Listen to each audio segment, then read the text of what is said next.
नमस्कार, सी न्यूज भारत के news bulletin में आपका स्वागत है। मैं हूं अखिलेश पांडे। इस न्यूज बुलेटिन में बात होगी फिरोजाबाद की, जहां शारदीय नवरात्रि के अंतिम दिन नगर सिरसागंज के देवी मंदिरों में उमड़ी भक्तों की भारी भीड़। आगे चर्चा करेंगे गाडरवारा की, जहां आकर्षण का केंद्र बने माता के दरबार की झलकियां आपको दिखाएंगे। साथ ही चर्चा करेंगे रायबरेली की, जहां पूर्व विधायक राकेश सिंह के हाथों से वितरित किए गए स्मार्टफोन्स। और भी तमाम खबरों पर आइए विस्तार से करते हैं चर्चा। फिरोजाबाद के नगर सिरसागंज में चल रहे शारदीय नवरात्रि के अंतिम दिन सोमवार को देवी मंदिरों में प्रातः से ही श्रद्धालुओं की भीड़ उमड़ पड़ी। नगर के प्रत्येक देवी मंदिर में आस्था और धार्मिक वातावरण बना रहा। वहीं साउंड पर गूंज रहे मैया के भेंटू की धूम रही।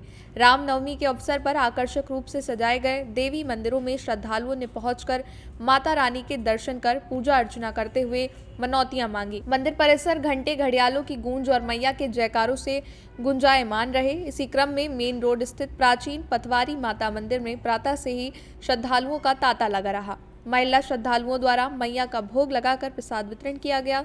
वहीं मां भगवती की आराधना कर अपने सुखमय जीवन की कामना की। इस अवसर पर मंदिर पर भंडारे का भी आयोजन किया गया, जहां पर काफी संख्या में श्रद्धालुओं ने पहुंचकर प्रसाद ग्रहण किया। वहीं सुरक्षा व्यवस्था की दृष्टि से मंदिरों पर पुलिस की कड़ी चौकसी रही। नवरात्र अंतिम दिन नगर के देवी मंदिरों में धार्मिक वातावरण बना रहा। नाम? मेरा नाम रेणु यादव। हाँ, ये आपके मोहल्ले में जो पटवारी माता मंदिर है, यहाँ आयोजन चल रहा है, उसके बारे में विस्तार से जानकारी दें।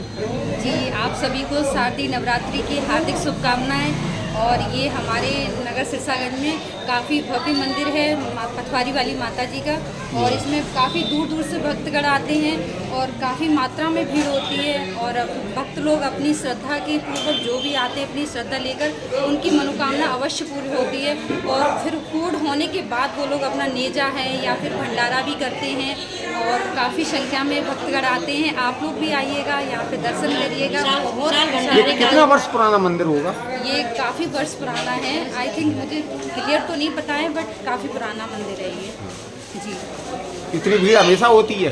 जी हाँ, चैत्र नवरात्रि में होती है और शारदीय नवरात्रि में भी होती है, दोनों। या मनौतियाँ माँ पूरी करती होंगी? जी जरूर करती हैं, नेज़े चढ़ाए जाते हैं, और अपनी जो भी श्रद्धा भंडारे भी होते हैं, काफ़ी लोग कराते हैं अपनी अपनी श्रद्धा के अनुसार, जो भी जैसा करता है जरूर पूरी होती है। धन्यवाद। शारदीय नवरात्रि के अंतिम दिन जो मंदिर पर आयोजन हो रहा है, उसके बारे में विस्तार से जानकारी दें। ये माता गली में माँ पटवारी माता का एक बहुत प्राचीन मंदिर है। इस मंदिर पर हर साल भंडारे का आयोजन हम सब भक्तगणों द्वारा किया जाता है। यहाँ काफ़ी श्रद्धालु, काफ़ी मात्रा में यहाँ भीड़ होती है, और अपनी अपनी मनोकामना लेके काफ़ी श्रद्धालु काफ़ी मात्रा में यहाँ मंदिर पर आए हुए हैं और माता के दर्शन कर रहे हैं अपनी अपनी मनोकामना। ये कितने वर्ष पुराना मंदिर है? ये काफ़ी वर्ष पुराना है, हमारे याद से भी काफ़ी पहले का है। बड़े बुजुर्ग हमें बताते थे, उस टाइम से कई पुराना वर्षों पुराना है। ये इस तरह के आयोजन कब से हो रहा है इस मंदिर? कई वर्षों से ये आयोजन हर साल नवरात्रों में यहाँ माता की पूरी सजावट की जाती है, साज श्रृंगार करके फिर उनके भंडारे का आयोजन किया जाता है नवमी के विशेष पर्व। इस मंदिर की क्या मान्यता है जो इतनी भीड़ होती है मंदिर लोग पर? अपनी अपनी श्रद्धा के अनुसार यहाँ आते हैं, अपनी अपनी मान्यता रखते हैं, माँ उनकी मुरादें पूरी करती है। और कोई आयोजन होता है इस मंदिर पर? भंडारा होता है, और अपने और जो भी मंदिर पे 9 दिन सजावट श्रृंगार माता का चलता रहता है। फिरोजाबाद से सी न्यूज संवाददाता आशीष उपाध्याय की रिपोर्ट। खबर गाडरवारा से है, जहां देवी दरबार जिले में आकर्षण का केंद्र बना हुआ है। इस दरबार में पहले सैकड़ों की संख्या में देवी भक्त सबसे पहले भारत माता की प्रतिमा के सामने राष्ट्रगान कर सलामी देकर भारत माता की जयकारे लगाते हैं। बाद में दुर्गा माता की पूजा अर्चना करी जाती है। यहाँ के ग्रामीणों का कहना है कि हिंदू मुस्लिम सिख ईसाइयों में भाईचारा रहे, राष्ट्र धर्म पहले उसके बाद सनातन, दोनों की रक्षा के लिए प्रतिदिन ग्रामीणों द्वारा राष्ट्रगान किया जाता है। देवी दरबार प्रांगण में ग्रामीणों द्वारा 501 फुट लंबी गहरी गुफा बनाई गई है, जिसके अंदर 64 देवी देवताओं की आकर्षक प्रतिमाओं की स्थापना की गई है। ऐसे दिव्य दरबार के दर्शन करने हजारों की संख्या में भक्तों का जनसैलाब उमड़ा है। गुफा के अंदर का दृश्य देखकर ऐसा लगता है कि साक्षात देवलोक के अंदर आ गए हों। देखिए हमारी खास रिपोर्ट। पचामा ग्राम के दिव्य दरबार में हम देख रहे हैं कि राष्ट्रगान के साथ भारत माता को सलामी देकर मां की आराधना की जा रही है। क्या संदेश देना चाह रहे हैं आप? यहाँ पर भगवती माँ भारत माता के लिए सभी यजमान 7 बजे से राष्ट्रगान होता है, और भारत माता के लिए राष्ट्र सलामी दी जाती है। ये तो सभी हिंदू मुस्लिम के लिए ऐसा कार्य किया जाता है कि सभी एक हों, इस सभी में एकता हो। इस भाव से सभी यजमान हमारे भारत माता का राष्ट्रगान करते हैं और भारत माता को सलामी देते हैं। और सभी के कल्याण के लिए हमारे ग्राम पचामे में राम जानकी दुर्गा उत्सव समिति द्वारा बड़ा ही भव्य कार्यक्रम रखा गया है। 501 लंबी गुफा में भगवती माँ 64 योगिनी मैया विराजमान है और साथ में अन्य देवी देवता भी विराजमान है। भगवती महालक्ष्मी, महासरस्वती, राजराजेश्वरी, भगवती माँ जगदम्बा यहाँ विराजमान है। ये तो सभी के कल्याण के लिए होता है। बढ़िया रोज़ सुबह 7 बजे से पूजन प्रारंभ होती है, 9 बजे से भगवती की आरती प्रारंभ होती है और रात्रि 8 बजे से आरती होती है। बहुत दूर दूर से भक्त यहाँ दर्शनों के लिए आ रहे हैं। बड़ा ही दिव्य दरबार है। बहुत भगवती की हमारे पचामा ग्राम में कृपा है। पचामा के दिव्य दरबार में माता रानी की पूजा के पहले आप लोगों द्वारा राष्ट्रगान कर भारत माता की सलामी दी जा रही है। क्या संदेश देना चाहते हैं? ये संदेश देना चाहते हैं कि अखंडता में एकता बनाए रखते हुए सभी देश को हम एकजुट करना चाहते हैं, सभी समाजों को, हिंदू मुस्लिम को। और यही हमारा संदेश है कि सब लोग एकता में, अखंडता न करें, एकता में रहें। ऐसा हम संदेश देना चाहते हैं। भारत माता के राष्ट्रगान के बाद माता की आराधना की जा रही है। एक तरफ राष्ट्र, दूसरी तरफ धर्म की ध्वजा पचामा वासियों द्वारा लहराई जा रही है। क्या संदेश देना चाह रहे हैं इस कार्यक्रम के माध्यम से? हम ये संदेश देना चाहते हैं कि राष्ट्र पहले है, राष्ट्र के बाद ही धर्म है। अगर राष्ट्र रहेगा तभी धर्म रहेगा। ऐसा संदेश हम देना चाहते हैं कि विशेष ध्यान राष्ट्र पे रहना चाहिए सभी का, और सभी राष्ट्र प्रेम सभी के लिए रहना चाहिए। हिंदू हो, मुस्लिम हो, कोई भी जाति का हो, कोई भी समाज का हो, उसके लिए राष्ट्र सर्वोपरि है। क्या नाम है? राजेश लोधी। गाडर 12 से सी न्यूज़ संवाददाता दीप तिवारी की रिपोर्ट। जनपद गोंडा के विकास खंड वजीरगंज अंतर्गत रामचीरापुर ग्राम सभा में शांति कुंज हरिद्वार के तत्वाधान में गायत्री हवन यज्ञ साप्ताहिक कार्यक्रम ब्लॉक सामान्य मंजू पांडे बहन जी के द्वारा संपन्न हुआ। शांति कुंज हरिद्वार की टोली की अध्यक्षता करते हुए आचार्य पंडित देवी प्रसाद शुक्ला और उनके सहयोगियों के द्वारा ग्राम सभा में सर्व जन सुखाय सर्जन हिताय के माध्यम से एक संस्कार पर्यावरण को लेकर साप्ताहिक हवन का कार्यक्रम अनावृत पूरे वर्ष चलने और करने का महिलाओं द्वारा संकल्प लिया गया। मौके पर कृष्णा पांडे, प्रीति, अंजुला शर्मा आदि लोग मौके पर मौजूद रहे। गुरुजी, आप हमारे दर्शकों को अपना परिचय दीजिए। हम देवी प्रसाद शुक्ला गायत्री परिवार के सदस्य हैं और जो है मनकापुर में रहने वाले हैं, और हम बीटेक करने के बाद भी जो है इंजीनियरिंग की पढ़ाई करने के बाद अध्यापन कार्य करते हैं और लोगों को गायत्री यज्ञ से लोगों को जोड़ते हैं। अध्यापन कार्य भी आप करते हैं? अध्यापन कार्य करते हैं जी। आज यहाँ रामचीरापुर में ये जो प्रोग्राम हो रहा है, ये कौन सा प्रोग्राम है? इसका उद्देश्य क्या है? इसका उद्देश्य ये है कि हम ऐसे मनकापुर ब्लॉक में 22 गाँव में कार्यक्रम चल रहा है जी। हर गाँव में जो है हम लोग गायत्री करवाते हैं और 1 साल का संकल्प करवा देते हैं, जिससे हर संडे को यज्ञ होता रहता है। और उसमें जो है कोई पैसा हम लोग छूते नहीं है। जो आरती वारती का पैसा आता है उसी में हवन सामग्री आ जाती है, उसी से यज्ञ हो जाता है और 1-2 संडे जाकर उनको सिखाते भी हैं और फिर ये महिलाएं खुद करने लगती हैं। तो एक प्रकार का आध्यात्मिक क्रांति का काम कर रहे हैं। इससे क्या होगा, गाँव के बच्चों में संस्कार आएगा, महिलाओं में विवेक आएगा, है नहीं, लोगों में सारी बुराइयां जो है यज्ञ समाज की दूर होगी। तो यज्ञ को माध्यम बनाकर समाज की सारी बुराइयों को दूर करने का विचार बनाया गया है। और बीटेक, एमटेक, MBBS करने के बाद आदमी अपना झोली भरता है। आपके मन में एक ऐसा विचार है? अब ये सब गुरुदेव की कृपा है कि हम भी जो है रामस्वरूप इंजीनियरिंग कॉलेज में पढ़ाते थे। आज के 5 साल पहले हम जो है वहाँ अध्यापन का करते थे इंजीनियरिंग कॉलेज में। लेकिन ये गुरुदेव का जिसको नशा लग जाता है नहीं, वो कुछ दूसरी मस्ती में रहता है। अध्यात्म का ऐसा ही है। आज के बड़े बड़े इंजीनियर, प्रोफेसर, डॉक्टर सब अध्यात्म की तरफ झुक रहे हैं। वास्तव में जीवन का सत्य ही है।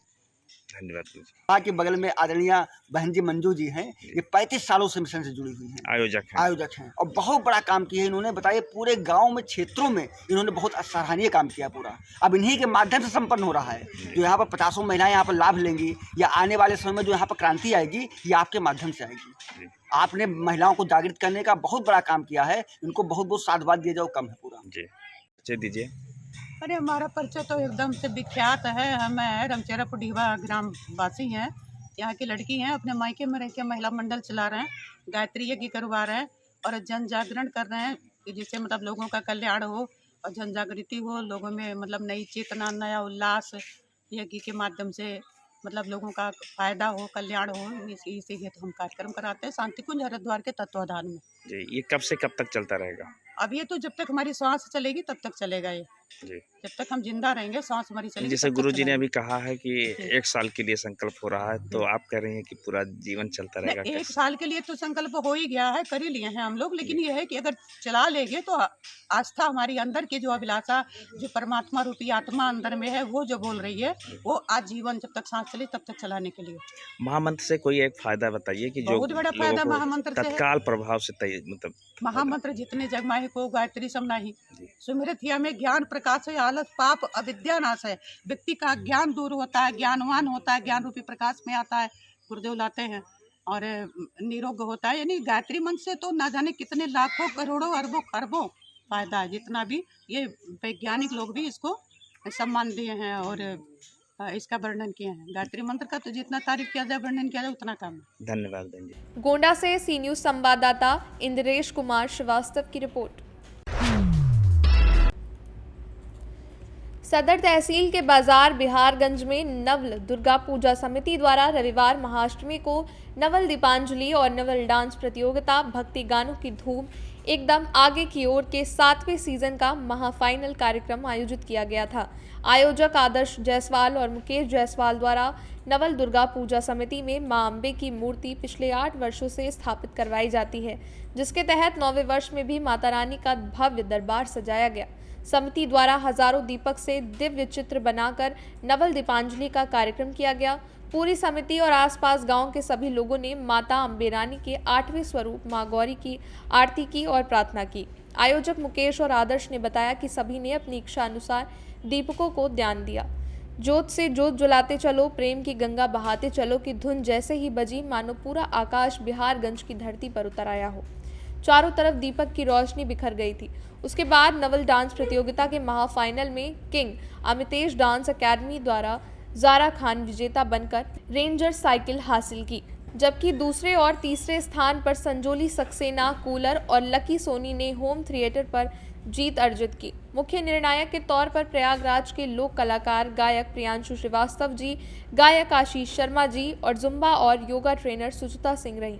पंडाल की विशेषता है कि हर धर्म के लोग मिलकर यहाँ काम करते हुए इस मौके पर उन्हें बड़ा गर्व होता है और ऐसी गंगा जमनी तहजीब वाली धरती को वो नमन करते हैं। कार्यक्रम में मुख्य अतिथि के तौर पर सदर विधायक राजेंद्र प्रसाद मौर्य और सुनील सिंह पप्पू रहे। कार्यक्रम का संचालन राम संजीवन शर्मा ने किया। नवल दुर्गा पूजा समिति के इस कार्यक्रम को भव्यता देने के लिए पन्नालाल जायसवाल, चंद्र प्रकाश जायसवाल, राजेश जायसवाल, चिंता रजन विश्वास, महेश जायसवाल, टिंकू जायसवाल, चिन्मय विश्वास, रवि गुप्ता, अमित जायसवाल, हर्ष, सूरज नंदलाल चौरसिया, संजय, शिव, रवि, विपिन, दीपक, प्रमोद मिश्रा, पप्पू जायसवाल आदि लोगों का भरपूर सहयोग रहता है। प्रतापगढ़ से सी न्यूज संवाददाता रोहित जायसवाल की रिपोर्ट। रायबरेली जनपद के खीरो विकास खंड के त्रिवेशी काशी महाविद्यालय सेमरी में रविवार को स्मार्टफोन वितरण कार्यक्रम आयोजित किया गया। विकास खंड के त्रिवेणी काशी महाविद्यालय में सेमरी में रविवार को स्मार्टफोन वितरण कार्यक्रम आयोजित किया गया, जिसमें मुख्य अतिथि पूर्व विधायक राकेश प्रताप सिंह द्वारा 113 छात्रों को स्मार्टफोन वितरित किए गए। कार्यक्रम की शुरुआत मुख्य अतिथि भाजपा नेता ने और प्रबंधक कमल बहादुर सिंह द्वारा माता सरस्वती की प्रतिमा पर दीप प्रज्वलित करके किया गया। त्रिवेणी काशी महाविद्यालय सेमरी में आयोजित स्मार्टफोन वितरण कार्यक्रम को संबोधित करते हुए मुख्य अतिथि राकेश प्रताप सिंह ने कहा कि हमारी सरकार की मंशा है कि छात्र छात्राएं इस फोन के माध्यम से पढ़ाई करके नौकरी हासिल करें, अपने और अपने परिवार को खुशहाल बनाएं। स्मार्टफोन और मनुष्य एक समान होते हैं, दोनों में अच्छाइयाँ और बुराइयाँ मौजूद हैं। यदि आप लोग इसकी अच्छाइयों का प्रयोग करेंगे तो बिना किसी खर्च के बेहतर तैयारी करके नौकरी हासिल करेंगे, जिससे आपके विद्यालय परिवार का नाम रोशन होगा तथा सभी को आप पर गर्व होगा। लेकिन इसकी बुराइयों की तरफ जाओगे तो आगे के जीवन में कष्ट होगा, जिससे परिवार और विद्यालय के लोग दुखी होंगे। कार्यक्रम की अध्यक्षता कर रहे प्रबंधक ने कहा कि यहाँ के बच्चों को उच्च पदों तक पहुँचाने के उद्देश्य से त्रिवेणी काशी परिवार ने रायबरेली में महाविद्यालय की स्थापना करके बेहतर शिक्षा प्रदान करने का संकल्प लिया है, जिसका सभी बच्चे लाभ लेकर उच्च पदों में नौकरी हासिल करें। कार्यक्रम का संचालन पिंटू शर्मा ने किया। इस मौके पर आशीष सिंह, संतोष पासवान, शिवमंगल पासवान, सतीश सैनी आदि लोग मौजूद रहे। रायबरेली से सी न्यूज संवाददाता आकाश कुमार की रिपोर्ट। फिलहाल के लिए इस न्यूज़ बुलेटिन में बस इतना ही। देश दुनिया की तमाम खबरों के लिए देखते रहें सी न्यूज़ भारत। हर खबर आपके साथ, आपके हाथ।